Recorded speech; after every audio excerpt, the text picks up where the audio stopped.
사랑하는 여러분, 반갑습니다. 오늘 여러분과 나눌 이야기는 정말 많은 분들의 삶을 변화시킨 놀라운 이야기입니다. 이 영상을 시청하시기 전에 구독 버튼과 좋아요 한번 눌러주시면 감사하겠습니다.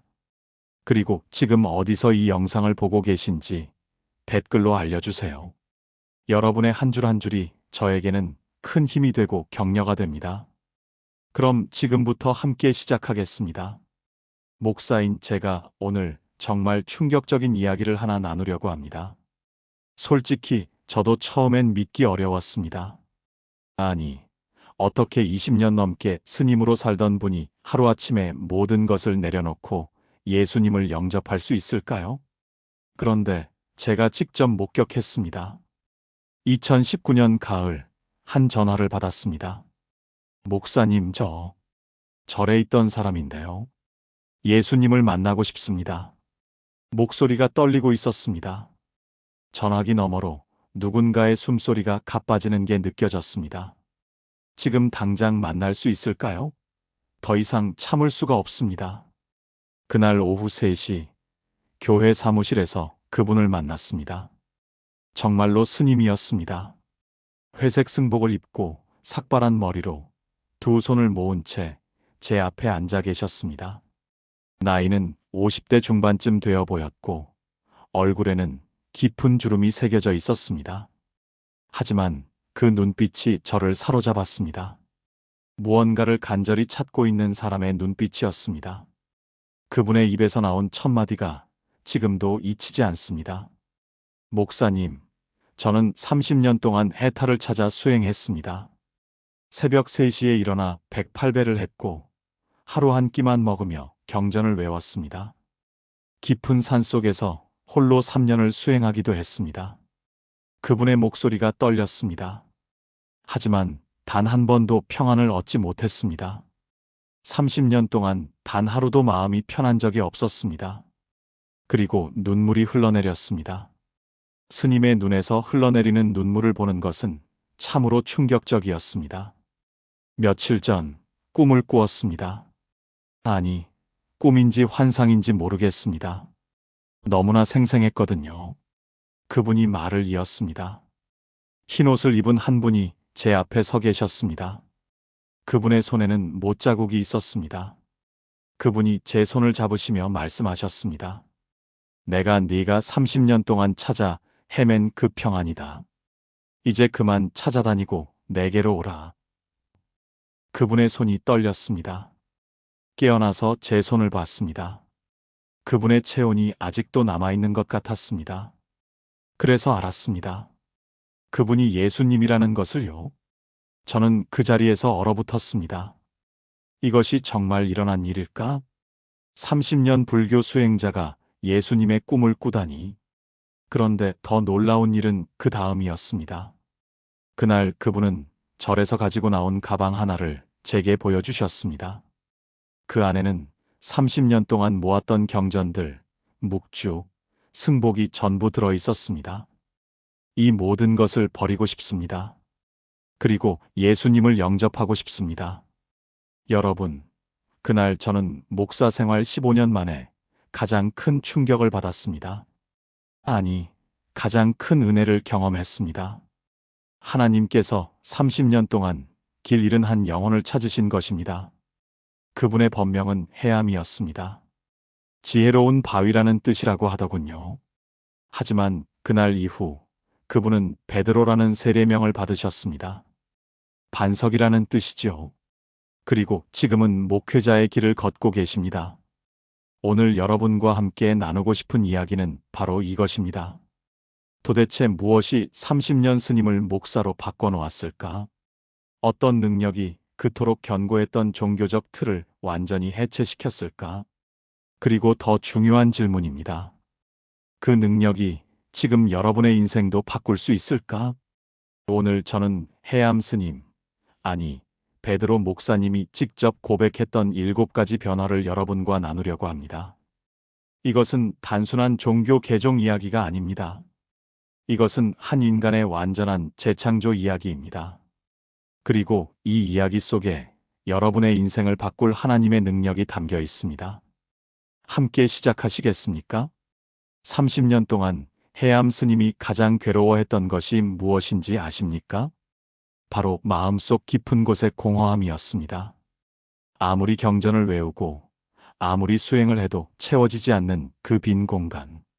그분은 제게 이렇게 고백했습니다. 목사님, 저는 마음을 비우라고 배웠습니다.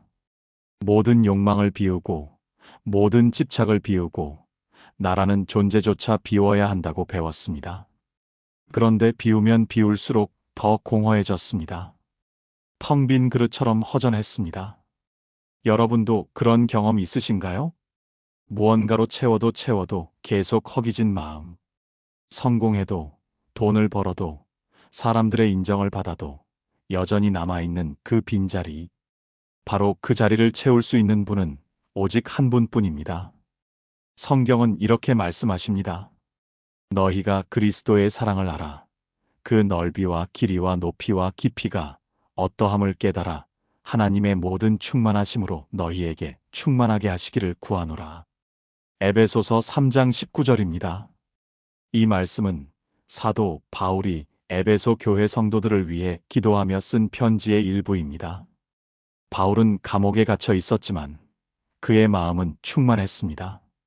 왜냐하면 그리스도의 사랑이 그를 가득 채우고 있었기 때문입니다. 이 말씀의 핵심은 충만입니다. 헬라어 원문으로 플레로오인데 완전히 가득 채우다, 넘치도록 채우다는 뜻입니다.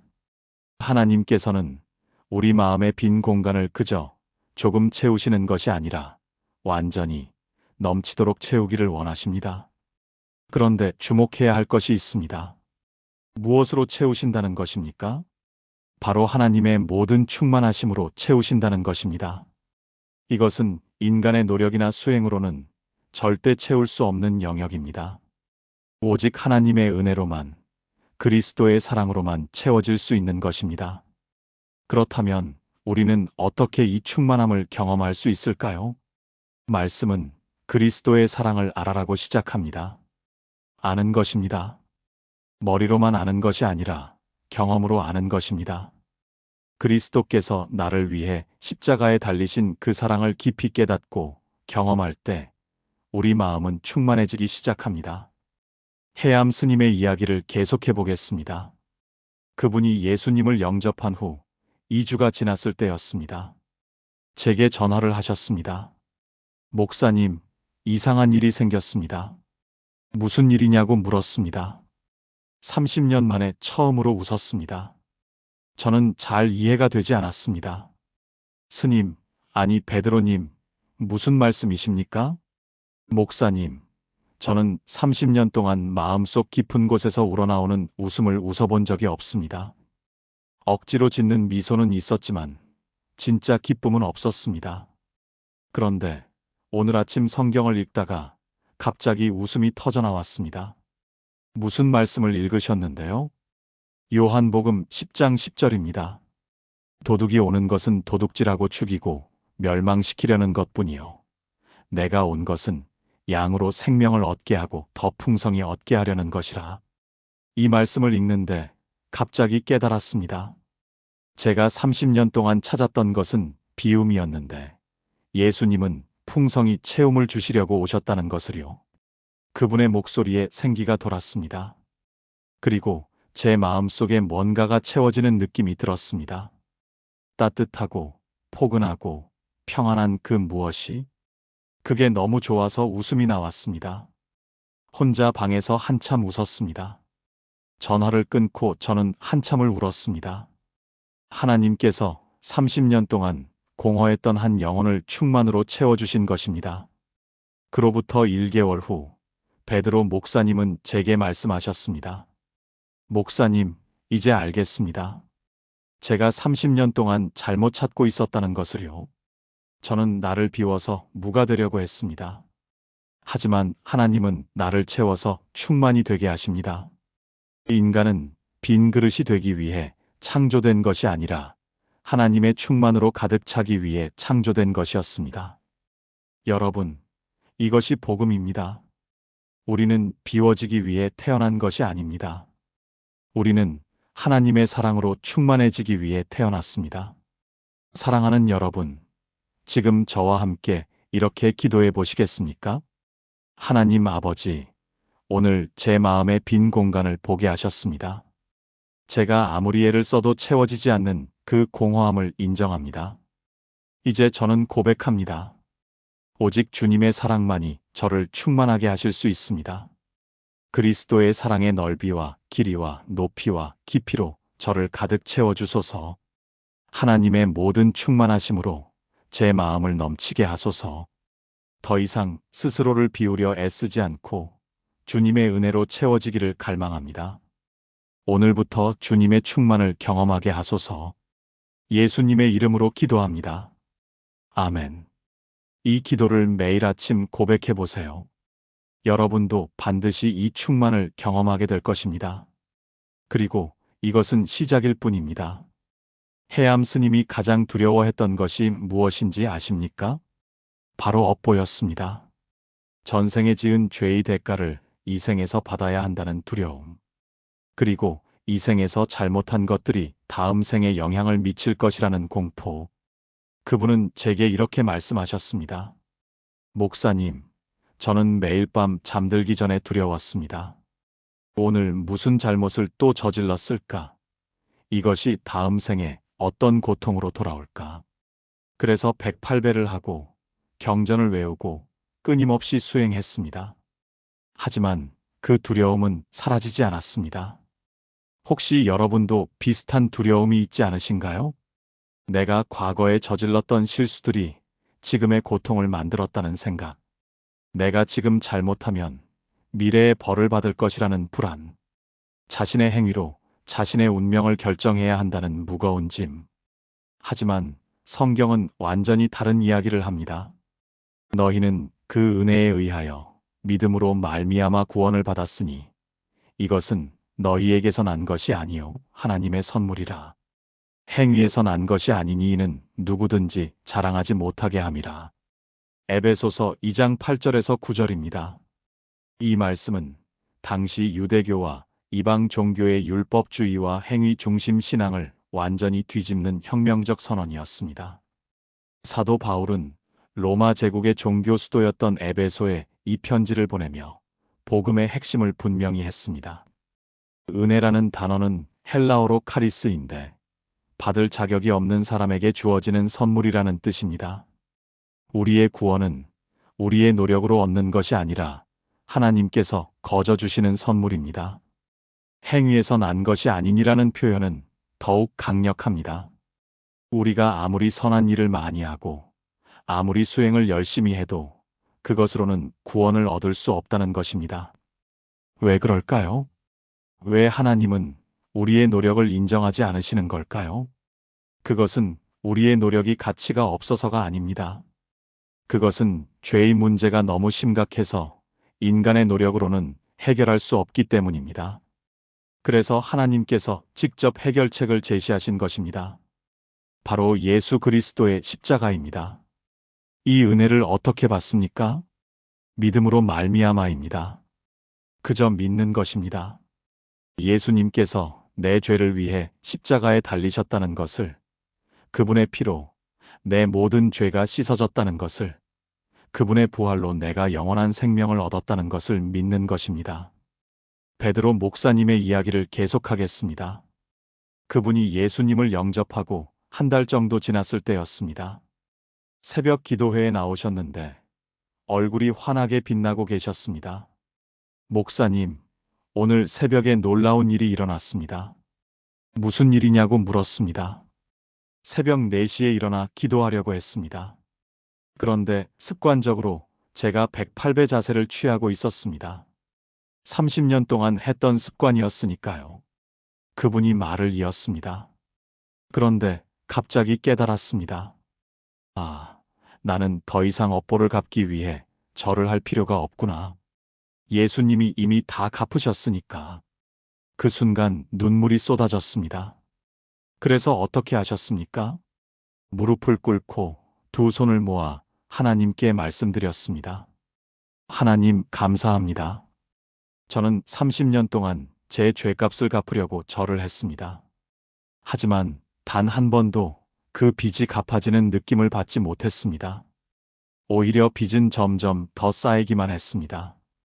그런데 예수님께서 십자가에서 제 모든 빚을 다 갚아주셨다니, 이 얼마나 놀라운 은혜입니까? 감사합니다. 감사합니다. 감사합니다. 그렇게 한 시간을 울며 기도했습니다. 그날 이후 베드로 목사님의 얼굴에서 두려움이 완전히 사라졌습니다. 대신 평안과 기쁨이 가득했습니다. 3개월 후 그분은 자신의 간증을 교회에서 나누셨습니다. 저는 30년 동안 업보를 두려워하며 살았습니다. 제가 전생에 무슨 죄를 지었을까? 이 생에서 무슨 잘못을 또 저지를까? 그래서 끊임없이 수행했습니다. 하지만 그 두려움은 하루도 떠나지 않았습니다. 그분의 목소리가 힘차게 울렸습니다. 하지만 이제 저는 자유합니다. 예수님의 십자가가 제 모든 과거, 현재, 미래의 죄를 완전히 해결했습니다. 저는 더 이상 죄의 대가를 갚기 위해 사는 것이 아니라 은혜에 감사하며 삽니다. 이것이 복음입니다. 이것이 자유입니다. 그날 그 자리에 있던 모든 성도들이 눈물을 흘렸습니다. 업보의 사슬에서 은혜의 자유로 옮겨간 한 영혼의 감격이 모두에게 전해졌던 것입니다. 여러분, 우리는 더 이상 우리 행위의 노예가 아닙니다. 우리는 은혜의 자녀입니다. 사랑하는 여러분, 지금 저와 함께 이렇게 기도해 보시겠습니까? 은혜의 하나님, 오늘 제게 복음의 핵심을 다시 깨닫게 하셨습니다. 제가 아무리 애를 써도 스스로를 구원할 수 없다는 것을 고백합니다. 하지만 예수님께서 십자가에서 제 모든 죄값을 다 치르셨음을 믿습니다. 이것은 제 노력이 아니라 하나님의 선물입니다. 제 행위가 아니라 하나님의 은혜입니다.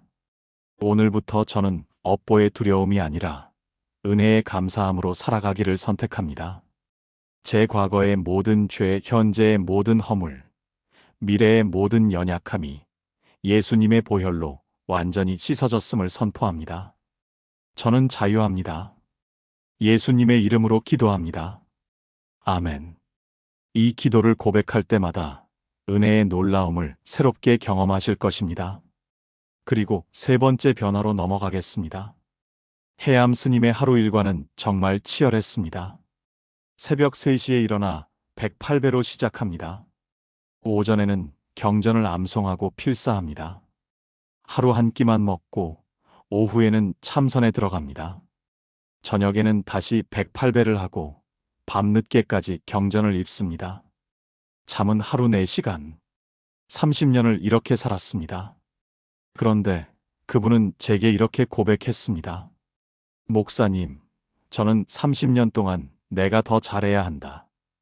내가 더 수행해야 한다는 생각에 사로잡혀 있었습니다. 하지만 아무리 해도 부족했습니다. 항상 죄책감과 불안감에 시달렸습니다. 여러분, 혹시 그런 적 없으신가요? 내가 더 기도해야 하는데, 내가 더 헌신해야 하는데, 내가 더 선하게 살아야 하는데, 끊임없는 해야 한다는 강박. 하지만 성경은 전혀 다른 길을 제시합니다. 믿음이 없이는 하나님을 기쁘시게 하지 못하나니 하나님께 나아가는 자는 반드시 그가 계신 것과 또한 그가 자기를 찾는 자들에게 상 주시는 이심을 믿어야 할지니라. 히브리서 11장 6절입니다. 이 말씀은 히브리서 11장, 즉 믿음의 장의 핵심 선언입니다. 히브리서는 유대교에서 기독교로 개종한 유대인들에게 쓰인 편지입니다. 그들은 율법을 지키고 제사를 드리는 것에 익숙했습니다. 하지만 저자는 이제 그 모든 것보다 더 중요한 것이 있다고 선포합니다. 바로 믿음입니다. 믿음이 없이는이라는 표현에 주목하십시오. 헬라어 원문은 코리스 피스테오스인데 믿음 없이는 불가능하다는 강력한 부정입니다. 아무리 많은 수행을 하고 아무리 선한 일을 해도 믿음이 없으면 하나님을 기쁘시게 할 수 없다는 것입니다.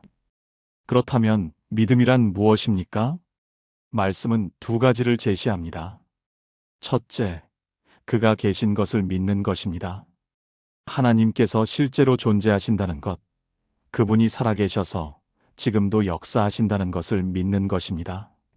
둘째, 그가 자기를 찾는 자들에게 상 주시는 이심을 믿는 것입니다. 하나님은 우리를 찾는 분이시며 우리가 그분께 나아갈 때 반드시 응답하시고 상 주시는 분이라는 것을 믿는 것입니다. 이것이 수행과 믿음의 차이입니다. 수행은 내가 한다는 것이고 믿음은 하나님이 하신다는 것입니다. 수행은 내 노력에 초점이 있고 믿음은 하나님의 능력에 초점이 있습니다. 베드로 목사님의 변화를 보십시오. 예수님을 영접하고 2개월이 지났을 때였습니다. 어느 날 제게 흥분된 목소리로 전화하셨습니다. 목사님, 정말 신기한 일이 일어났습니다. 무슨 일이냐고 물었습니다. 오늘 새벽 기도 때 제가 깜빡 졸았습니다. 30년 만에 처음입니다. 예전에는 새벽 기도 시간에 절대 졸지 않았습니다. 왜냐하면 내가 깨어 있어야 한다. 내가 정신 차려야 한다는 강박이 있었으니까요. 그래서 어떻게 하셨습니까? 깜짝 놀라서 깼는데 죄책감이 들었습니다. 아, 내가 또 실수했구나 하는 생각이 들었습니다. 그런데 갑자기 한 말씀이 떠올랐습니다. 수고하고 무거운 짐진 자들아, 다 내게로 오라.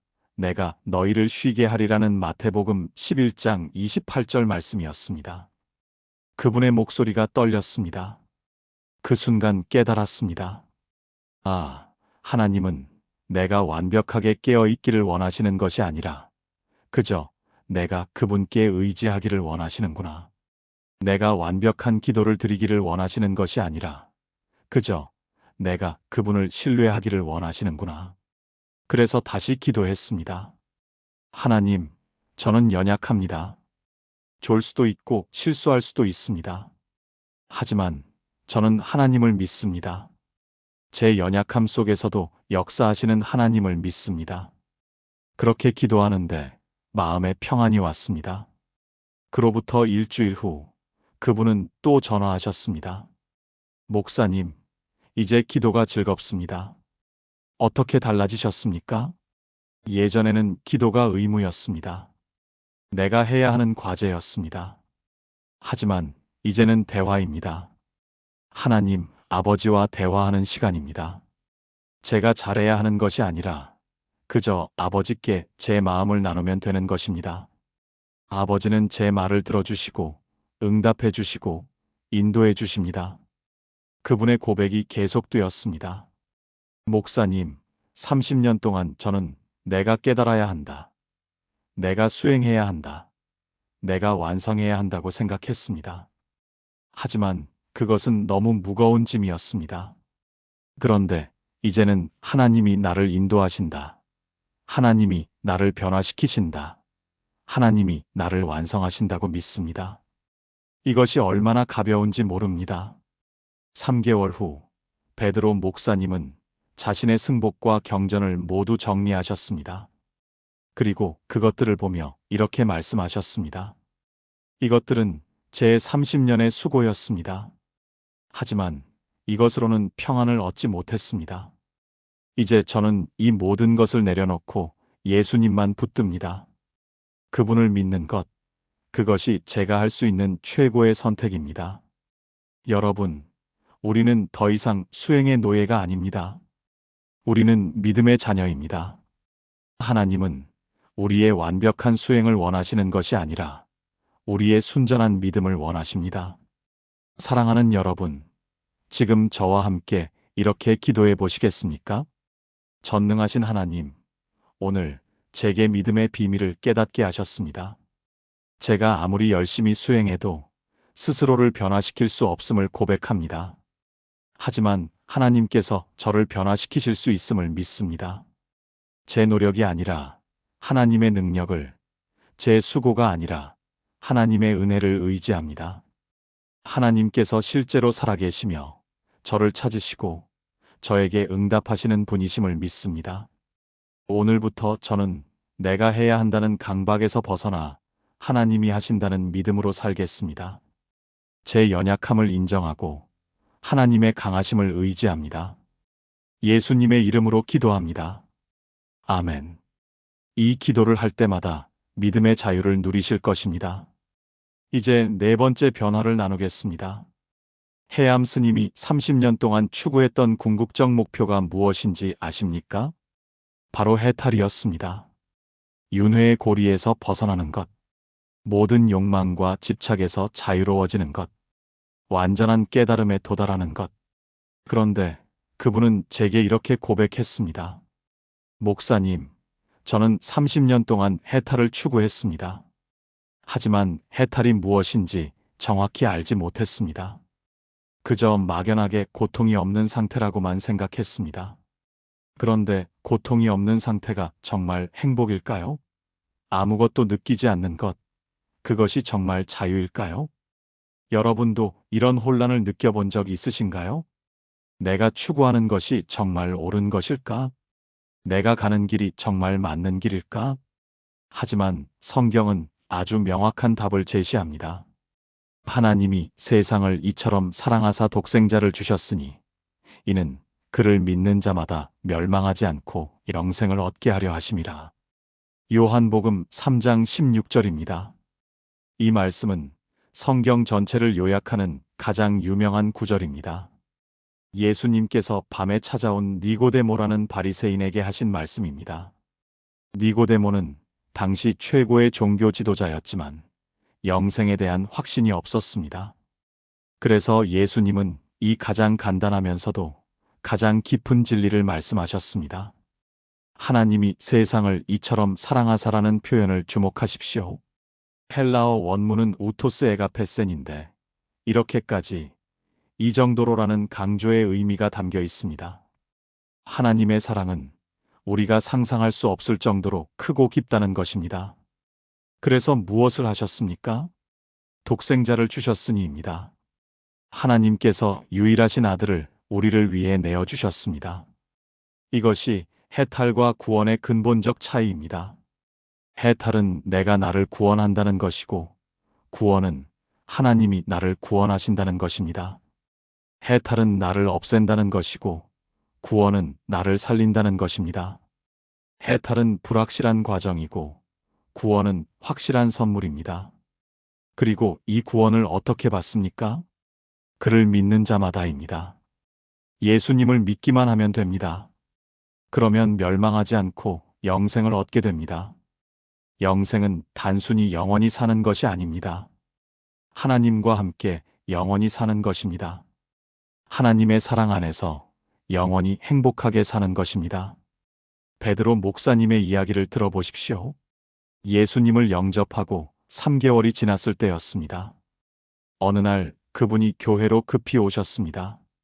눈이 충혈되어 있고 흥분된 상태였습니다. 목사님, 저 확신이 생겼습니다. 무슨 확신이냐고 물었습니다. 제가 구원받았다는 확신입니다. 제가 영생을 얻었다는 확신입니다. 어떻게 그런 확신이 생기셨습니까? 어젯밤에 꿈을 꾸었습니다. 아니, 환상을 보았습니다. 그분이 말을 이었습니다. 꿈속에서 저는 깊은 물속에 빠져 있었습니다. 아무리 발버둥을 쳐도 계속 가라앉았습니다. 30년 동안 제가 느꼈던 그 절망감이 그대로 느껴졌습니다. 내가 아무리 수행해도 구원받을 수 없구나 하는 절망감이었습니다. 그 다음은요? 그때 한 손이 물속으로 들어왔습니다. 못자국이 있는 손이었습니다. 그 손이 제 손을 꽉 잡았습니다. 그리고 저를 물 밖으로 끌어올렸습니다. 물 밖으로 나오니 예수님이 서 계셨습니다. 예수님께서 말씀하셨습니다. 이제 네가 할 일은 끝났다. 내가 이미 다 했다. 너는 그저 내 손을 잡고 있기만 하면 된다. 그분의 눈에서 눈물이 흘렀습니다. 깨어났을 때 제 손을 봤습니다. 예수님의 손을 잡았던 느낌이 아직도 생생했습니다. 그 순간 확신이 왔습니다. 아, 나는 구원받았구나. 내가 한 것이 아니라 예수님이 하신 것이구나. 나는 이제 멸망하지 않고 영생을 얻었구나. 그날 이후 베드로 목사님의 설교에는 확신이 넘쳤습니다. 1년 후 그분은 자신이 있던 절이 있는 지역에 교회를 개척하셨습니다. 그리고 첫 설교의 제목이 이것이었습니다. 해탈을 찾다가 구원을 만났습니다. 그 설교에서 그분은 이렇게 말씀하셨습니다. 저는 30년 동안 해탈을 찾아 헤맸습니다. 하지만 해탈이 무엇인지도 몰랐고 해탈에 도달할 수 있는지도 확신이 없었습니다. 하지만 예수님을 만난 순간 저는 확신했습니다. 내가 구원받았다는 것을, 내가 영생을 얻었다는 것을, 하나님께서 나를 사랑하신다는 것을. 이것이 해탈과 구원의 차이입니다. 해탈은 불확실한 추구이지만 구원은 확실한 선물입니다. 그날 그 설교를 듣고 5명의 불교 신자가 예수님을 영접했습니다. 그중 한 분은 70대 할머니였는데 50년 동안 절에 다녔던 분이었습니다. 그분은 이렇게 간증했습니다. 저는 50년 동안 부처님께 절하며 살았습니다. 하지만 단 한 번도 구원받았다는 확신을 가져본 적이 없습니다. 오늘 이 설교를 듣고 깨달았습니다. 제가 찾던 것은 해탈이 아니라 구원이었다는 것을요. 그리고 그 구원이 예수님 안에 있다는 것을요. 여러분, 우리는 불확실한 해탈이 아니라 확실한 구원을 받았습니다. 우리는 추구의 여정이 아니라 확신의 안식 안에 있습니다. 사랑하는 여러분, 지금 저와 함께 이렇게 기도해 보시겠습니까? 사랑의 하나님 아버지, 오늘 제게 구원의 확신을 주셨습니다. 하나님께서 세상을 이처럼 사랑하사 독생자 예수님을 주셨음을 믿습니다. 예수님께서 십자가에서 죽으시고 부활하심으로 저를 구원하셨음을 고백합니다. 저는 이제 멸망하지 않고 영생을 얻었습니다. 이것은 제 노력의 결과가 아니라 하나님의 사랑의 선물입니다. 저는 구원받았습니다. 저는 하나님의 자녀입니다. 저는 영원한 생명을 소유했습니다. 이 확신 위에서 오늘도 담대하게 살아가겠습니다. 예수님의 이름으로 기도합니다. 아멘. 이 고백을 할 때마다 구원의 확신이 더욱 견고해질 것입니다. 5번째 변화로 넘어가겠습니다. 해암 스님의 30년 수행 생활에서 가장 힘들었던 것이 무엇인지 아십니까? 바로 깊은 고독이었습니다. 홀로 산속에 있으며 홀로 수행하며 홀로 깨달음을 추구하는 삶. 다른 스님들과 함께 있어도 진정한 교제는 없었습니다. 왜냐하면 불교의 궁극적 목표는 나를 없애는 것이었기 때문입니다. 그분은 제게 이렇게 말씀하셨습니다. 목사님, 저는 30년 동안 진정한 친구가 없었습니다. 사람들과 관계를 맺는 것도 집착이라고 배웠으니까요.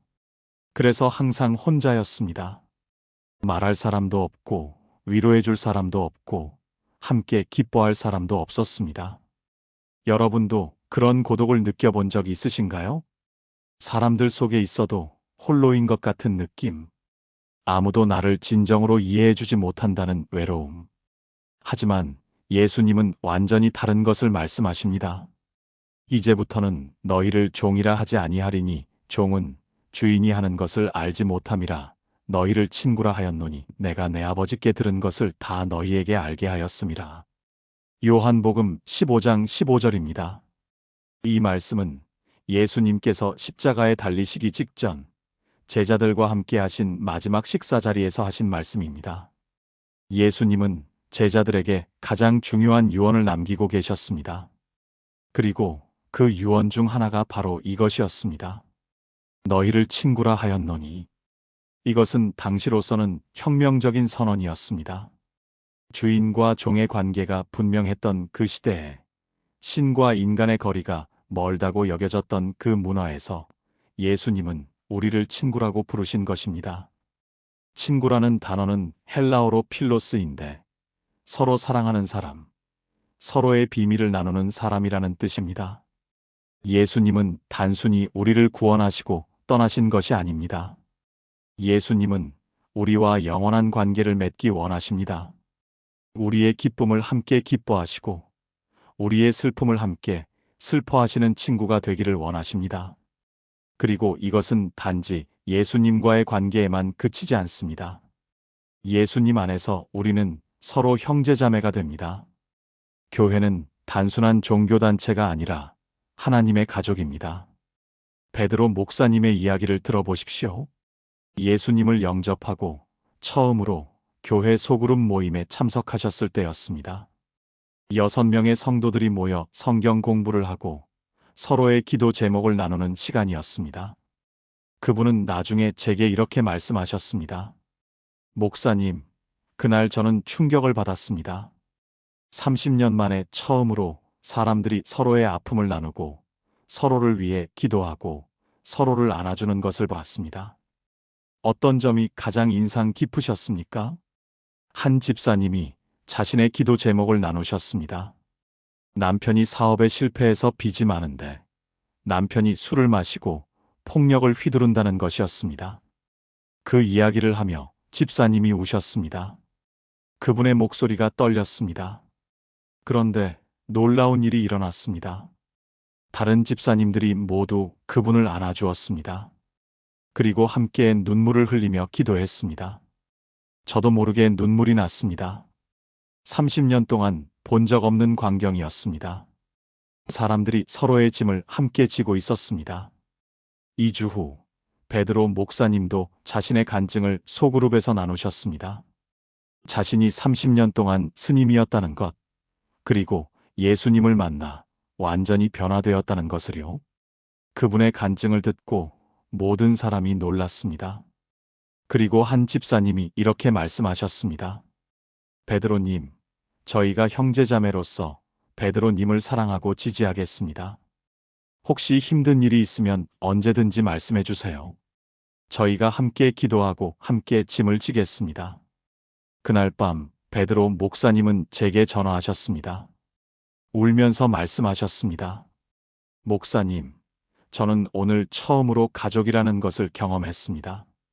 30년 동안 저는 혼자였습니다. 하지만 이제 저에게는 형제자매가 있습니다. 저를 사랑해주고 지지해주는 가족이 있습니다. 6개월 후 베드로 목사님은 교회에서 가장 활발하게 섬기는 분이 되셨습니다. 새벽 기도회마다 나오셔서 기도 제목을 나누시고 다른 분들을 위해 기도하셨습니다. 누가 아프다고 하면 직접 병원에 찾아가셨습니다. 누가 힘들다고 하면 밤늦게까지 전화로 이야기를 들어주셨습니다. 어느 날 제가 물었습니다. 베드로 목사님, 이렇게 다른 분들을 섬기시는 이유가 무엇입니까? 그분의 대답이 지금도 기억납니다. 목사님, 30년 동안 저는 혼자 살았습니다. 하지만 이제는 가족과 함께 삽니다. 가족은 서로 돌보는 것 아닙니까? 저는 30년 동안 받지 못한 사랑을 이제 받고 있습니다. 그래서 그 사랑을 다른 분들에게도 나누고 싶습니다. 1년 후 베드로 목사님은 결혼하셨습니다. 같은 교회에 다니던 50대 집사님과 결혼하셨는데 그분도 남편과 사별한 후 혼자 신앙생활을 하고 계셨던 분이었습니다. 결혼식 주례를 제가 맡았는데 베드로 목사님은 이렇게 말씀하셨습니다. 30년 동안 저는 모든 관계를 집착이라고 생각하며 피했습니다. 하지만 이제 알았습니다. 하나님께서 우리를 관계를 위해 창조하셨다는 것을요. 예수님과의 관계, 형제자매와의 관계, 그리고 배우자와의 관계. 이 모든 관계가 하나님의 선물입니다. 여러분, 우리는 더 이상 혼자가 아닙니다. 우리에게는 친구 되신 예수님이 계시고 형제자매인 교회 가족이 있습니다. 사랑하는 여러분, 지금 저와 함께 이렇게 기도해 보시겠습니까? 사랑과 관계의 하나님, 오늘 저를 고독에서 건져주셨습니다. 예수님께서 저를 친구라 불러주심을 감사드립니다. 저는 더 이상 혼자가 아닙니다. 예수님이 저와 함께 계시고 하나님의 가족이 저와 함께 있습니다. 오늘부터 저도 다른 사람들과 진정한 관계를 맺기를 원합니다. 서로의 짐을 함께 지고 서로를 위해 기도하며 서로를 사랑하는 공동체의 일원이 되게 하소서. 고독의 사슬을 끊으시고 관계의 기쁨을 누리게 하소서. 예수님의 이름으로 기도합니다. 아멘. 이 기도를 할 때마다 관계의 축복을 더욱 풍성히 경험하실 것입니다. 6번째 변화로 나아가겠습니다. 해암 스님이 30년 수행 생활에서 끊임없이 싸워야 했던 것이 무엇인지 아십니까? 바로 근원적인 공포였습니다. 죽음에 대한 공포, 내세에 대한 공포, 업보에 대한 공포, 그리고 무엇보다 내가 깨닫지 못하면 어떡하지라는 공포. 그분은 제게 이렇게 고백했습니다. 목사님, 저는 매일 밤 악몽을 꾸었습니다. 끊임없이 윤회하는 꿈, 지옥에 떨어지는 꿈, 구원받지 못하는 꿈. 아침에 일어나면 온몸이 땀으로 젖어 있었습니다. 여러분도 이런 공포를 경험해 본 적 있으신가요? 미래에 대한 막연한 불안, 내가 잘못하면 어떡하지 하는 두려움, 죽음 이후에 대한 공포. 하지만 성경은 이 모든 공포를 잠재울 수 있는 평안을 약속합니다. 아무것도 염려하지 말고 다만 모든 일에 기도와 간구로 너희 구할 것을 감사함으로 하나님께 아뢰라. 그리하면 모든 지각에 뛰어난 하나님의 평강이 그리스도 예수 안에서 너희 마음과 생각을 지키시리라. 빌립보서 4장 6절에서 7절입니다. 이 말씀은 사도 바울이 감옥에서 쓴 편지입니다. 바울은 로마 감옥에 갇혀 있었고 언제 처형당할지 모르는 상황이었습니다. 하지만 이 편지는 기쁨의 서신이라고 불립니다. 왜냐하면 이 짧은 편지에 기쁨 또는 기뻐하라는 표현이 16번이나 나오기 때문입니다. 죽음 앞에서도 기뻐할 수 있는 비결이 무엇입니까? 바로 하나님의 평강입니다. 아무것도 염려하지 말고라는 명령으로 시작합니다. 헬라어 원문은 메덴 메림나테인데 전혀 염려하지 마라, 조금도 걱정하지 마라는 강한 금지 명령입니다. 그렇다면 어떻게 염려하지 않을 수 있습니까? 다만 모든 일에 기도와 간구로 너희 구할 것을 감사함으로 하나님께 아뢰라. 모든 것을 하나님께 맡기는 것입니다. 기도로, 간구로, 감사함으로. 그러면 어떤 일이 일어납니까? 모든 지각에 뛰어난 하나님의 평강이 그리스도 예수 안에서 너희 마음과 생각을 지키시리라. 모든 지각에 뛰어난이라는 표현에 주목하십시오. 이것은 인간의 이성으로 이해할 수 없는, 설명할 수 없는 평안이라는 뜻입니다. 상황은 여전히 어렵지만 마음은 평안한 것, 이것이 하나님의 평강입니다. 그리고 이 평강이 우리의 마음과 생각을 지키신다고 했습니다. 헬라어로 프루레오인데 군사들이 성을 지키듯이 보호한다는 뜻입니다. 하나님의 평강이 우리 마음의 요새가 되어 모든 공포와 불안을 막아주는 것입니다. 베드로 목사님의 변화를 보십시오. 예수님을 영접하고 4개월이 지났을 때였습니다. 어느 날 새벽 기도회에 오셨는데 얼굴이 환하게 빛나고 계셨습니다. 목사님, 오늘 밤에 기적이 일어났습니다. 무슨 일이냐고 물었습니다. 30년 만에 처음으로 악몽 없이 잤습니다. 아니, 악몽이 아니라 아름다운 꿈을 꾸었습니다. 어떤 꿈이었습니까? 꿈속에서 제가 폭풍우 치는 바다에 있었습니다. 파도가 거세게 몰아쳤습니다. 예전 같으면 이런 꿈을 꾸면 공포에 질려 깼을 겁니다. 하지만 이상하게 두렵지 않았습니다. 그분이 말을 이었습니다. 그때 누군가 제 옆에 서 계셨습니다. 예수님이었습니다.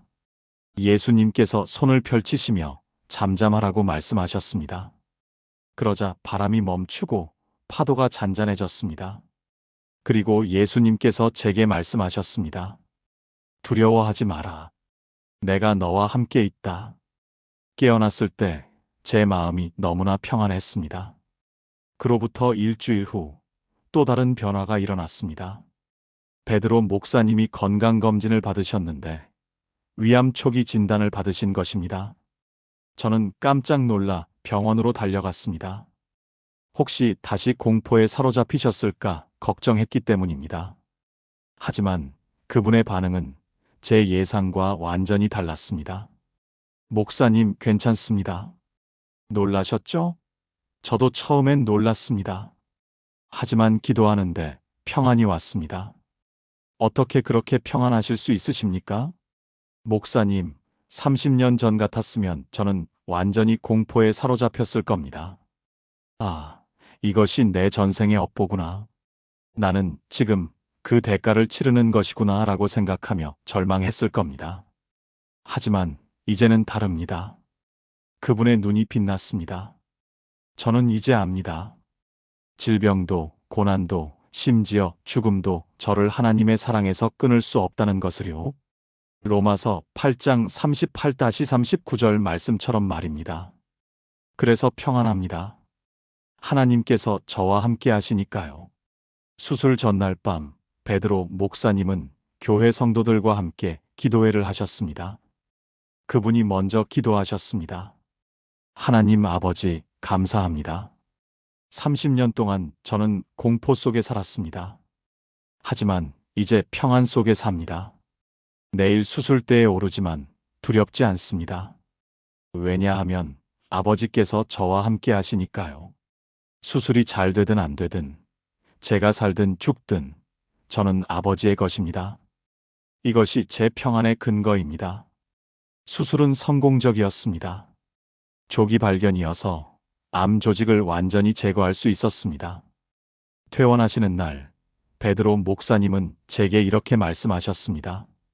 목사님, 이번 일을 통해 제가 정말 변했다는 것을 확신했습니다. 30년 전에 저라면 이 상황에서 완전히 무너졌을 겁니다. 하지만 이제 저는 평안합니다. 모든 지각에 뛰어난 하나님의 평강이 제 마음과 생각을 지키고 있습니다. 6개월 후 베드로 목사님은 암 환자들을 위한 기도 모임을 시작하셨습니다. 매주 수요일 저녁 암 투병 중인 성도들과 가족들이 모여 서로를 위해 기도하는 시간이었습니다. 그 모임에서 그분은 이렇게 간증하셨습니다. 저는 30년 동안 공포에 사로잡혀 살았습니다. 하지만 예수님을 만난 후 평안을 얻었습니다. 그리고 이번 암 진단을 통해 그 평안이 진짜라는 것을 확인했습니다. 여러분, 하나님의 평강은 모든 지각에 뛰어납니다. 상황이 어려워도, 미래가 불확실해도 우리는 평안할 수 있습니다. 왜냐하면 하나님께서 우리와 함께 하시기 때문입니다. 여러분, 우리에게는 모든 지각에 뛰어난 평강이 있습니다. 상황을 바꿀 수 없어도 마음은 평안할 수 있습니다. 사랑하는 여러분, 지금 저와 함께 이렇게 기도해 보시겠습니까? 평강의 하나님, 오늘 제 마음의 모든 공포를 주님께 내려놓습니다. 죽음에 대한 두려움, 미래에 대한 불안, 실패에 대한 공포를 모두 아뢰옵니다.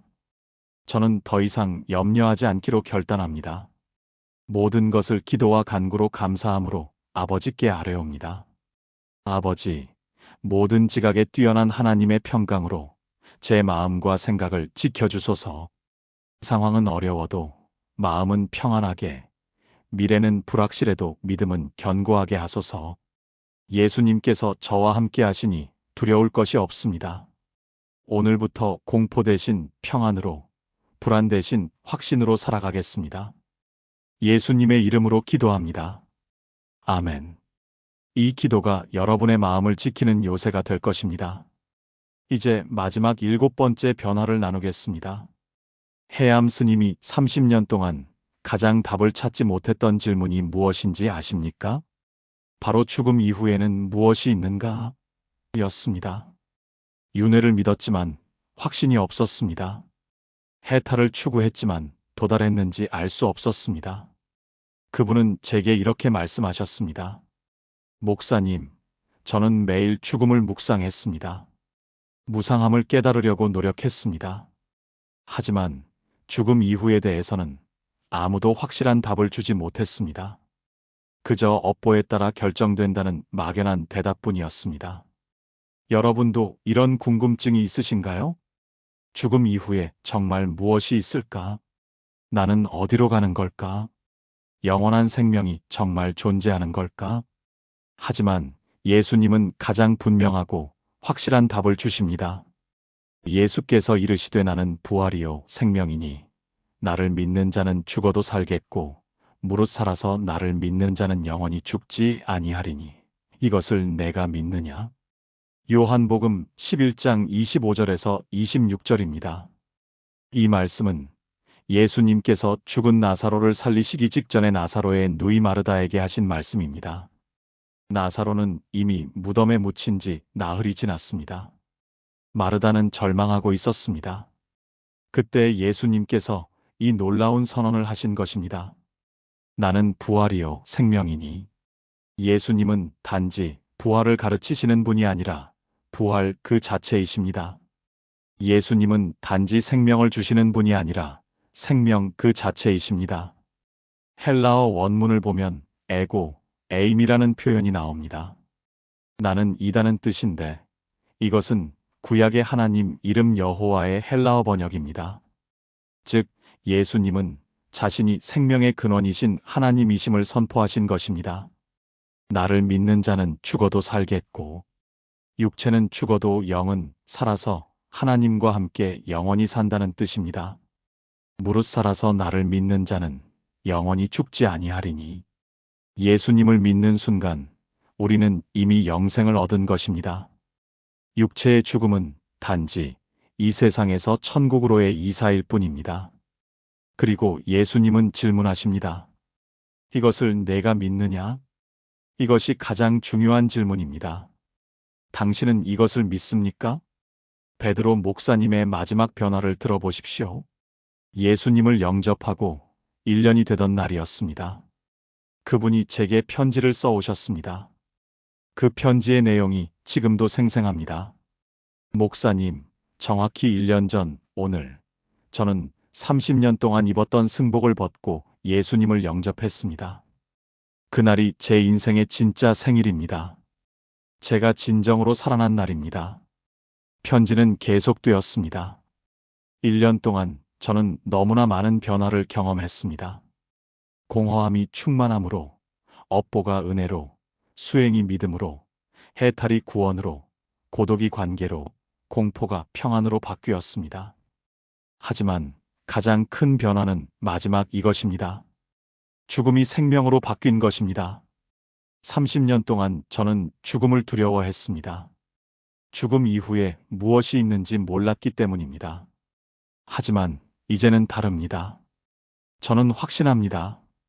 제가 이 육체를 벗는 순간 저는 천국에서 예수님을 대면하게 될 것입니다. 이것이 제 소망이고 제 확신이고 제 기쁨입니다. 그로부터 3개월 후 정말 놀라운 일이 일어났습니다. 베드로 목사님의 옛 스승님이 돌아가셨다는 소식이 왔습니다. 그분을 수행의 길로 인도했던 고승이셨습니다. 베드로 목사님은 장례식장을 찾아가셨습니다. 그곳에는 수십 명의 스님들이 모여 있었습니다.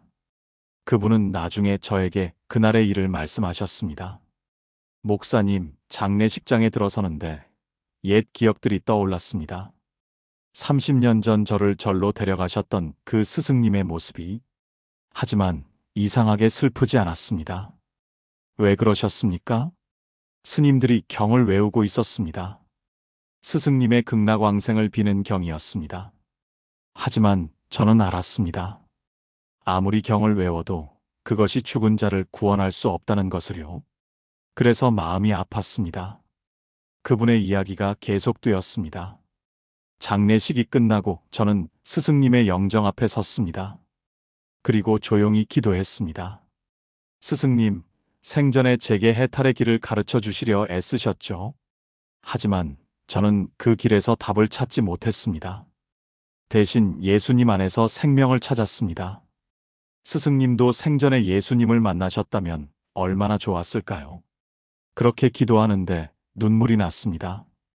그날 이후 베드로 목사님은 불교 신자들을 위한 전도에 더욱 열심을 내셨습니다. 제가 30년을 헛되이 보냈지만 하나님은 그것조차 사용하십니다. 제가 그들의 마음을 이해하고 그들의 갈급함을 알고 그들에게 복음을 전할 수 있게 하십니다. 2년 후 베드로 목사님은 자신이 있던 절 근처에 생명교회를 개척하셨습니다. 그리고 교회 현판 아래에 이런 글귀를 새기셨습니다. 나는 부활이요 생명이니. 다시 요한복음 1125 개척 예배 설교에서 그분은 이렇게 말씀하셨습니다. 저는 30년 동안 죽음을 묵상하며 살았습니다. 하지만 그 묵상은 저를 생명으로 인도하지 못했습니다. 오히려 더 깊은 두려움 속으로 빠져들게 했습니다. 그분의 목소리가 울렸습니다. 하지만 예수님을 만난 후 모든 것이 바뀌었습니다.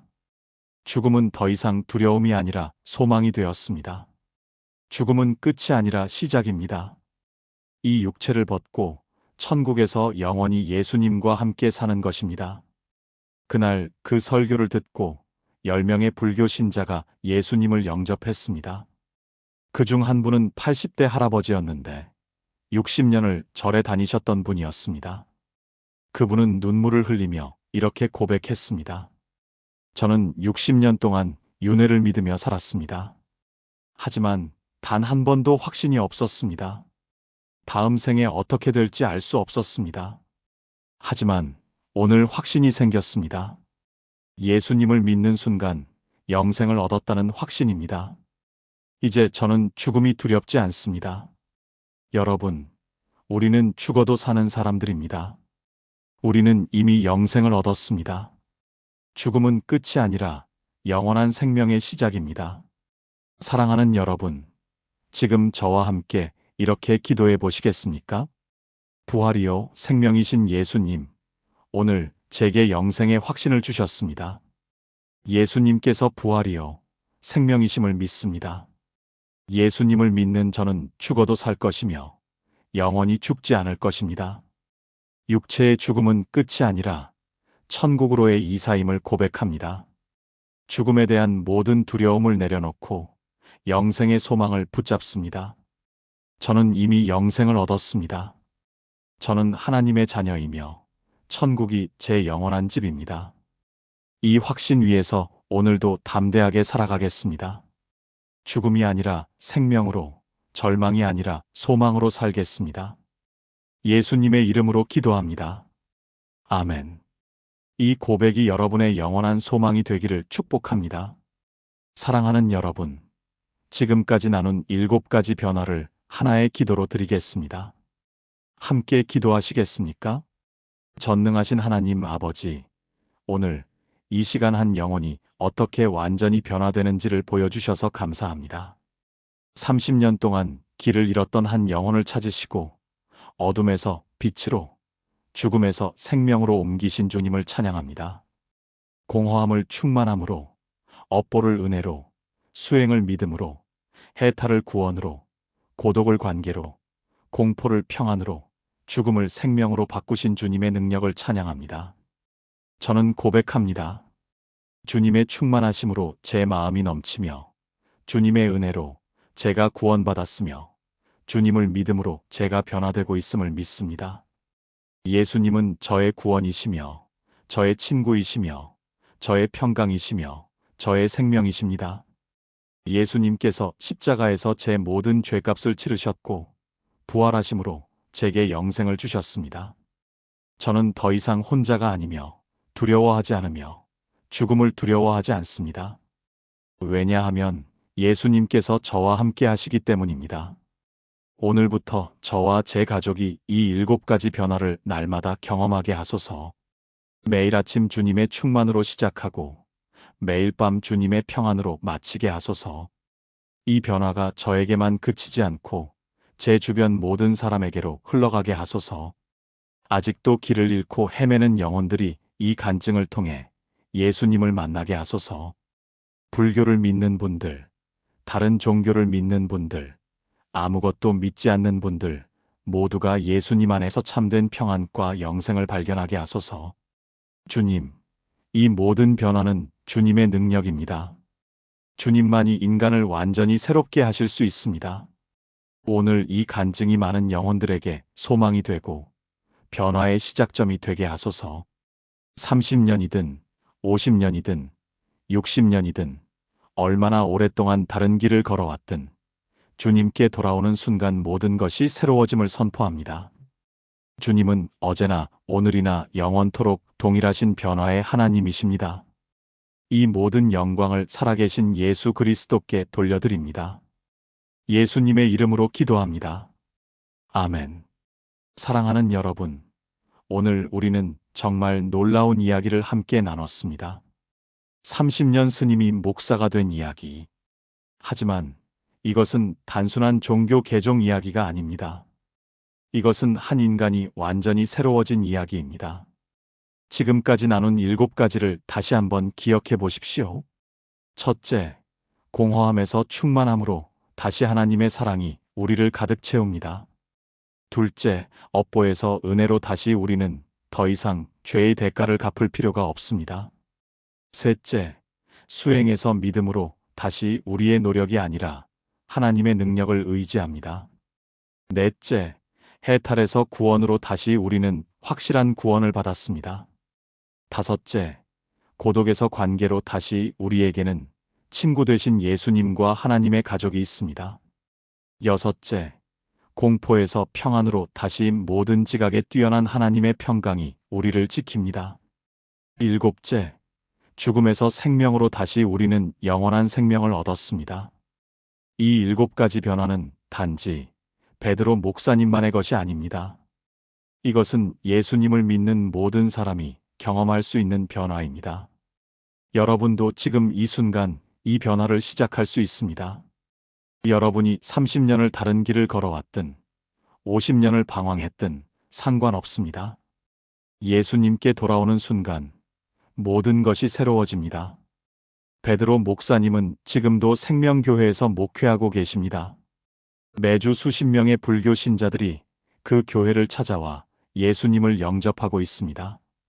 그분의 간증이 수많은 영혼을 변화시키고 있는 것입니다. 여러분도 이 변화를 경험하고 계신가요? 혹시 지금 공허함 속에 계신가요? 업보의 두려움에 사로잡혀 계신가요? 끊임없는 수행의 짐에 지쳐 계신가요? 구원의 확신이 없어 불안하신가요? 깊은 고독 속에 계신가요? 공포와 불안에 떨고 계신가요? 죽음이 두려우신가요? 그렇다면 오늘이 바로 그 변화의 시작점이 될 수 있습니다. 예수님께서 지금도 여러분을 기다리고 계십니다.